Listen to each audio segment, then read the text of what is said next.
En fait, on guettait un anticyclone. Cet anticyclone s'est installé et est resté à peu près une bonne semaine sur la Manche, qui est très rare parce que la Manche est une mer difficile. Et nous savions qu'il y avait une dépression qui arrivait. Et juste entre les deux, nous avions encore ce petit bout de créneau que nous avons un tout petit peu avancé.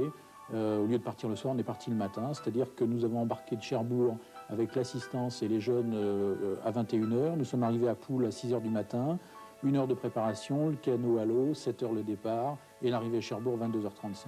Les péripéties, c'était plutôt des péripéties un petit peu de navigation pour trouver toujours le meilleur cap, parce qu'au contraire, il y avait bien sûr des bons vents, mais il y avait également des courants très forts, et il fallait sans arrêt réaligner un très bon cap pour éviter qu'il fasse des distances énormes. Et puis également le rail, puisque c'est 300 cargos en 24 heures, et que nous avions le support logistique des affaires maritimes et de la marine, donc, dans cette opération, qui donnait des messages au cargo pour faire une veille précise, parce que ce petit bateau sur l'océan, sur la Manche, c'est rien du tout, quoi. C'est indétectable. Alors une course contre la mer, contre les bateaux, contre le chronomètre aussi, est-ce que le temps vous satisfait? Oui, tout à fait. Puisque Mathieu Morvan, qui nous avait proposé ce dossier, nous a dit, je pense le faire entre 18 et 20 heures. Ils ont mis 15h35. C'est tout à fait étonnant. Ils ont tenu un rythme extraordinaire, d'une très très grande régularité. Alors tout ça, ça sert à quoi? Qu'est-ce que font maintenant vos jeunes?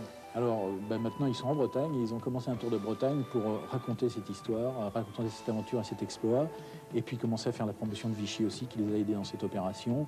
Un Vichy sportif finalement, qui était là pour montrer que on n'est pas qu'une vieille ville thermale, comme certains peuvent le penser, mais une ville sportive, et que tout le monde a décidé de donner un coup de pouce à cet exploit, parce que le kayak, il y en a à Vichy, le sport, la formation. Mathieu est un étudiant du CREPS de Vichy, et c'est dans ce cadre-là que nous avons, nous, industriels et la ville ensemble, décidé de donner ce coup de pouce.